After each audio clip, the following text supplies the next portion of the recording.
Reviewing class 9th। आज हम बात करेंगे इस चैप्टर के सबसे इंपॉर्टेंट टॉपिक मोल कॉन्सेप्ट की। Mole concept basically atoms and molecules को काउंट करने का मेथड है। अब जैसे देखिए, मैं अगर बोलता हूँ मेरे हाथ में कितने डस्टर हैं, आप बोलोगे सर 1 डस्टर है। मेरे हाथ में कितने पेन हैं, 1 पेन है। मेरे इस हैंड में कितने फिंगर्स हैं, 5 हैं। 2 हैंड्स में कितनी है, 10 है।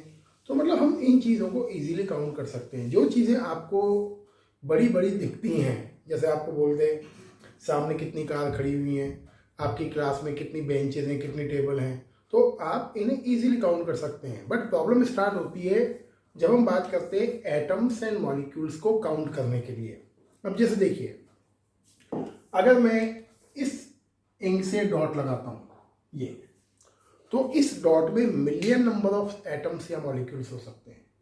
इंक जिस मॉलिक्यूल से बनी हुई है उस मॉलिक्यूल के इसमें मिलियन ऑफ मॉलिक्यूल्स हो सकते हैं। तो molecule and atom are very very small particle, extremely small particle. अब इतने छोटे पार्टिकल को काउंट करने के लिए हमारे पास कोई ना मशीन है, ना कोई डिवाइस है, और ना कोई ऐसा कोई इम्पॉर्टेंट कॉन्सेप्ट है कि जिससे हम काउंट कर लें। इस प्रॉब्लम से ओवरकम होने के लिए एक साइंटिस्ट था, विलियम ओस्टवाल्ड। ये आपके नेम शायद होगा नहीं एनसीईआरटी में। तो William Ostwald was the scientist जिसने एक मैथमेटिकल एजम्पशन दिया, एक मैथमेटिकल कॉन्सेप्ट दिया जिसको हम बोलते हैं मोल कॉन्सेप्ट। अगर एग्जाम में पूछे कि what is the use of mole concept, तो मोल कॉन्सेप्ट का यूज होता है to count number of particles like atom, molecules, ions in the given quantity of any chemical material or any material। सही है। अब मोल की जो डेफिनेशन है वो डेफिनेशन थोड़ी सी एटॉमिक मास से मिलती जुलती है।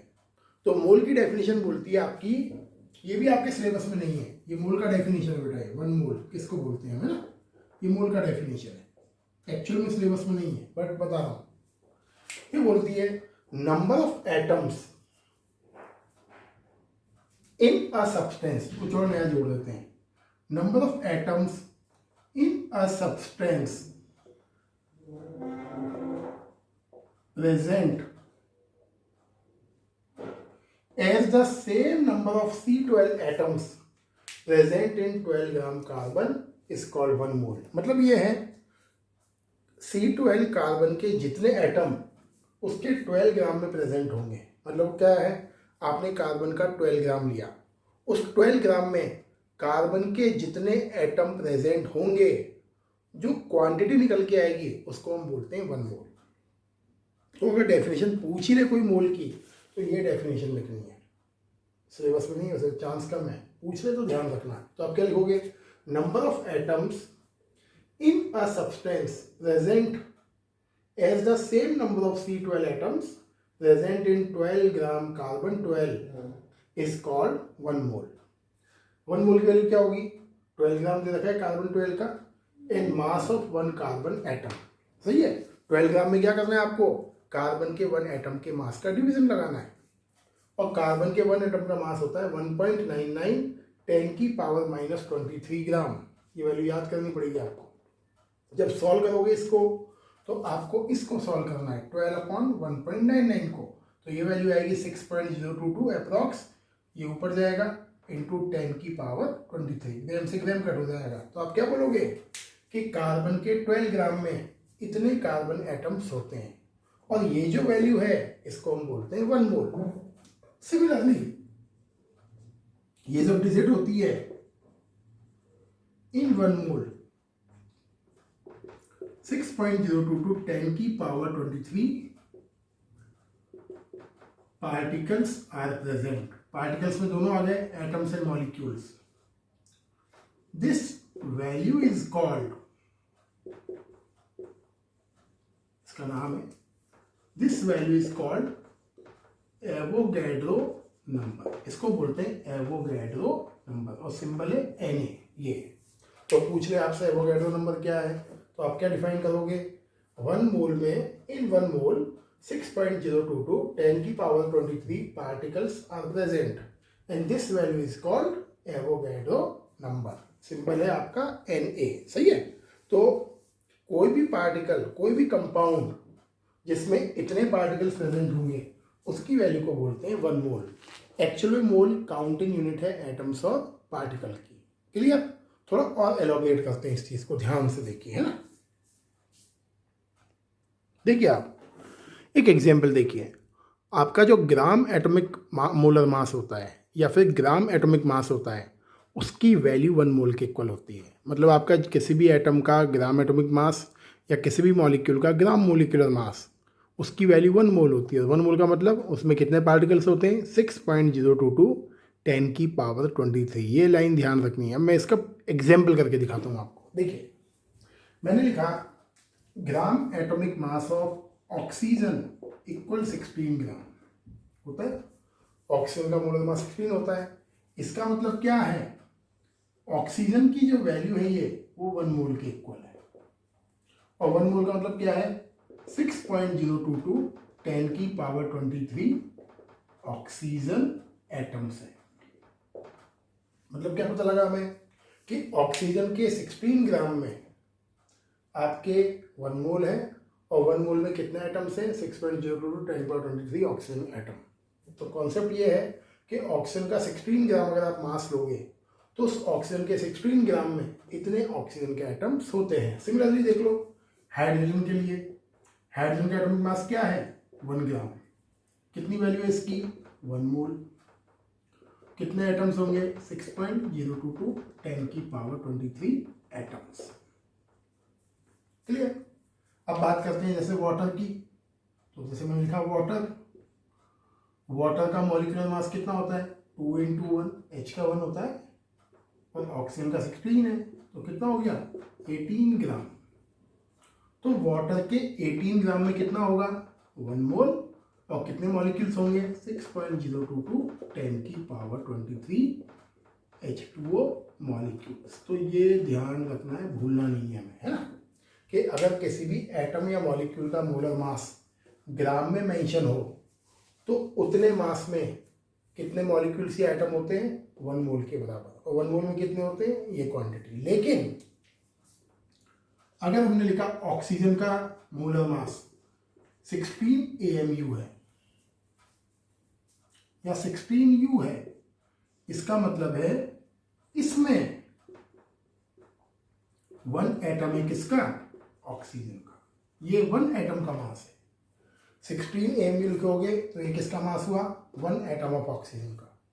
16 ग्राम में लिखोगे तो कितने एटम का मास हुआ? 6.022 10 की पावर 23 ऑक्सीजन एटम्स का। तो ये थोड़ी कुछ चीज़ें ध्यान रखनी है।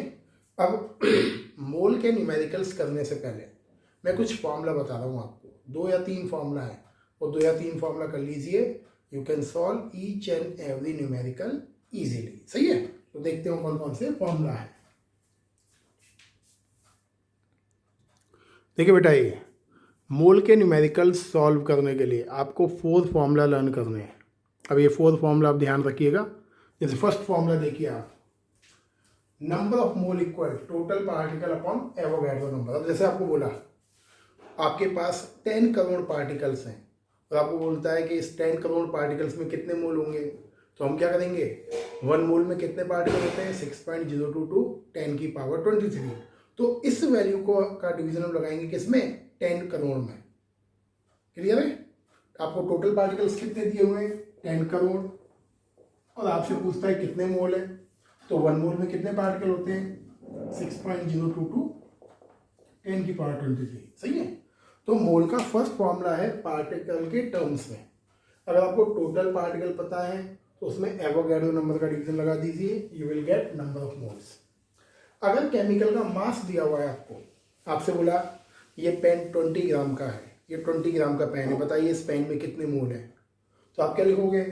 Mass of substance upon gram molar mass और ग्राम एटॉमिक मास। अगर वो मॉलिक्यूल है तो ये लिख देना ग्राम मॉलिक्यूलर मास। अगर वो एटम है तो आप क्या लिख दोगे? Gram atomic mass. अगर आपसे मैं पूछ लूं, सबसे ज्यादा जो क्वेश्चन आते हैं वो इन दोनों पे आते हैं, सबसे ज्यादा आपके 9th में। अब जैसे मैं पूछूं आपसे, इस डस्टर में कितने एटम्स या मॉलिक्यूल हैं, तो मैंने क्या पूछे आपसे, पूछे नंबर ऑफ पार्टिकल्स।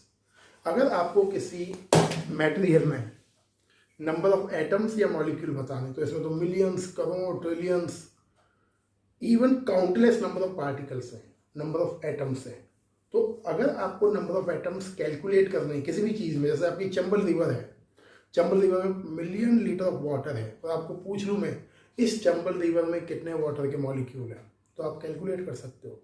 मैं पूछ लूँ आपकी बॉडी में कितने ऑक्सीजन एटम्स हैं, तो यू कैन कैलकुलेट, बट इतना हाई फाई आप पढ़ोगे 11वीं में, बट अभी यहाँ बेसिक लेवल बताता हूँ, है ना। तो अगर आपको नंबर ऑफ एटम्स या मॉलिक्यूल कैलकुलेट करने हैं, तो फॉर्मूला होता है नंबर ऑफ मॉलिक्यूल्स और एटम्स इक्वल मोल इनटू एवोगैड्रो नंबर। तो पहले तो उस मटेरियल में निकाल लो मोल, और मोल को मल्टीप्लाई कर दो एवोगैड्रो नंबर से। अगर हम मोल को हटाएंगे यहाँ से, तो क्या आ जाएगा, मास अपॉन ग्राम मॉलिक्यूलर मास और gram atomic mass into Avogadro number. सही है। अगर आपको 1 एटम का मास निकालना है, तो आपको क्या करना है, gram atomic mass upon Avogadro number. तो ये 4 फॉर्मूलाज हैं, ये सबसे इंपॉर्टेंट फॉर्मूला है, ध्यान रखिए, आपका काम 4 फॉर्मूला के बेस पर हो जाएगा। सबसे इंपॉर्टेंट तो ये भी है आपके सिलेबस में, है ना। तो मैं स्टार्ट करता हूँ न्यूमेरिकल्स। सबसे पहले इन फॉर्मूलाज को हम क्या करते हैं, साइड में लिख देते हैं, और साइड में लिखने के बाद then we will start numericals. देखिए 2 न्यूमेरिकल्स देखिए, बिल्कुल basic level. Calculate number of moles in 52 gram helium. आपको मोल बताना है और मास दे रखा है, सही है। आपके पास 52 ग्राम हीलियम है और आपको बताना है नंबर ऑफ मोल्स। सेकंड में आपको हीलियम एटम्स दे रखे हैं, कितने हीलियम एटम्स दिए हुए हैं, 12.044 10 की पावर 23 हीलियम एटम्स, और आपको बताना है नंबर ऑफ मोल्स। और साइड में देखिए मैंने फॉर्मूला लिखे हुए हैं, mole equal total particles upon Avogadro number. Second formula है mole equal mass upon gram molar mass और एटॉमिक मास। सही है। तो हमें मोल बताना है, तो हमें फॉर्मूला कौन सा लगाना है, या तो नंबर 1 लगेगा या नंबर 2 लगेगा, बस हमें आइडेंटिफाई करना आना चाहिए। अब देखिए आप ध्यान से, 52 ग्राम का मतलब क्या है, मास है, और आपको मोल बताना है। तो ऐसा फॉर्मूला देखिए मोल का जिसमें मास मेंशन है, सिंपल तरीका है। इसमें ऐसा फॉर्मूला देखिए मोल का जहां मास लिखा हुआ है, ये लिखा हुआ, तो आप क्या लगा दोगे, मोल इक्वल मास अपॉन, ये एटम है तो आप क्या लिख दोगे, ग्राम एटॉमिक मास। ये लगा आपको, तो मास कितना है 52 और ये कितना है 4 ग्राम। ग्राम कट करोगे क्या आ जाएगा 13। तो कितने मोल से हीलियम के, यहाँ 13 मोल। सिंपल, ज़्यादा कुछ नहीं करना है। अब जैसे यहाँ देखिए आपको मोल बताना है और यहाँ नंबर ऑफ एटम्स दिया हुआ है, तो कौन सा फॉर्मूला लगेगा मोल का, ये मास वाला है नंबर ऑफ पार्टिकल वाला, मास वाला तो लगेगा नहीं, कौन सा लगेगा, नंबर ऑफ पार्टिकल्स वाला। क्यों लगा रहे हैं हम नंबर ऑफ पार्टिकल्स का फॉर्मूला, क्योंकि पार्टिकल्स का मतलब क्या होता है, number of atoms, number of molecules. तो क्या फॉर्मूला लग जाएगा मोल का, mole of helium equal total number of particle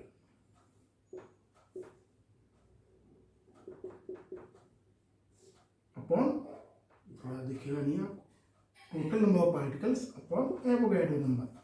भाई कितने पार्टिकल्स हैं टोटल, 12.044 10 की पावर 23, और एवोगैड्रो नंबर क्या होता है 6.022 10 की पावर 23। कट हुआ, इससे कट हुआ, आंसर क्या है 2। तो कितने मोल है हीलियम के, ओनली 2 मोल्स आर प्रेजेंट। अब मैं देता हूँ आपको होमवर्क करने के लिए, आप ट्राई मारना। देखिए ये 3 होमवर्क न्यूमेरिकल्स हैं आपके सामने। Calculate number of moles.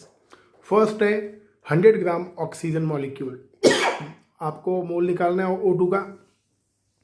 Gram atomic mass, 1 oxygen का दिया हुआ है 16, तो 2 ऑक्सीजन का क्या हो जाएगा 16 × 2 32।